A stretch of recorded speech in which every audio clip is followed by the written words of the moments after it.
नमस्कार जय जगन्नाथ सांग माने +3 स्पॉट एडमिशन पई आपनकर वेट लिस्ट बाहरी सरीची तो आपण केमिति चेक करिवे वेट लिस्ट को जे को कॉलेज रे बा को मेजर रे आपनकर केते रैंक अछि एवं को सब कॉलेज रे आपण अप्लाई करि परिबे। तो चलंतु देखिबा। प्रथमे आपण निजर ब्राउजर ओपन कर देबे, सेठारे एंटर करिवे साम्स ओडिशा। तो साम्स ओडिशा एंटर कला परे आपण जेमिति प्रोसेस रे निजर स्टूडेंट लॉगिन करूथिले +3 पई सेमिति सेम प्रोसेस रे स्टूडेंट लॉगिन करिवे। तो देखंतु प्रथमे जो वेबसाइट आसिला साम्स, आपण साम्स वेबसाइट को जिबे। देखंतु साम्स वेबसाइट को आसिला परे आपण हायर एजुकेशन अंडर रे थिबा डिग्री +3 को जिबे। डिग्री +3 ओपन कला परे आपण ए पेज को पळे आसीबे। तो डायरेक्टली आपण स्टूडेंट लॉगिन ऊपर क्लिक करिवे। एबे देखंतु आपण स्टूडेंट लॉगिन रा पेज को पळे आछंती। तो प्रथमे आपण निजर मोबाइल नंबर देबे, तापर आपण जो पासवर्ड ता देथिले सेही पासवर्ड को देबे। एठी जो कैप्चा टी अछि आपण एठारे कैप्चा एंटर कर देबे, तापर साइन इन करिवे।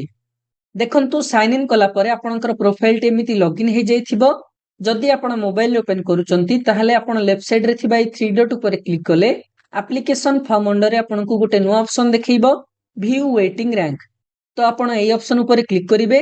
तो एठारे देखंतु आपणकर वेटिंग रैंक पळे आछि जे को कॉलेज रे बा को मेजर रे आपणकर केते रैंक अछि। एबे गोटे मुख्य कथा हैला जे आपण को सब कॉलेज रे स्पॉट एडमिशन पई अप्लाई करि परिबे।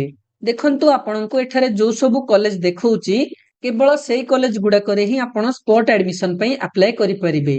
आपण आउ को अलगा कॉलेज रे स्पॉट एडमिशन पई अप्लाई करि परिबे नाही।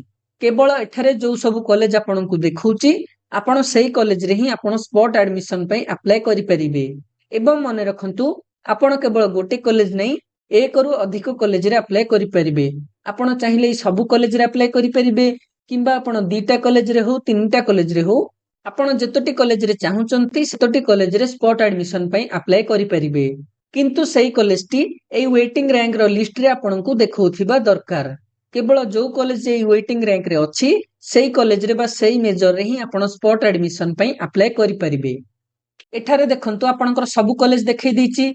तो देखंतु गोटे गोटे करी आपण चेक करिवे जे आपणकर ना आपणकर बारकोड को कॉलेज रे आपण अप्लाई करिथिले, को स्ट्रीम को मेजर एवं सेटा को आपण केते नंबर ऑप्शन देइथिले एवं सेठारे स्पॉट एडमिशन पई आपणकर केतोटी सीट खाली अछि, तापर आपणकर वेटिंग रैंक केते अछि लास्ट रे लिखाइछि। तो एमिति आपण सब कॉलेज को देखि कि निजर वेटिंग रैंक को देखि परिबे, जहा द्वारा कि आपण जानि परिबे जे को कॉलेज रे आपणको अप्लाई करिबा दरकार, को कॉलेज रे आपणको अप्लाई करिबा दरकार नाही।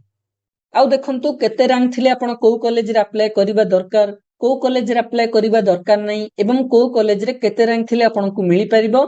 सेथि पई भी चैनल रे वीडियो जल्दी आसुची, तेणु चैनल सहित जोडी हेकि रुहंतु। धन्यवाद, थैंक यू, जय जगन्नाथ।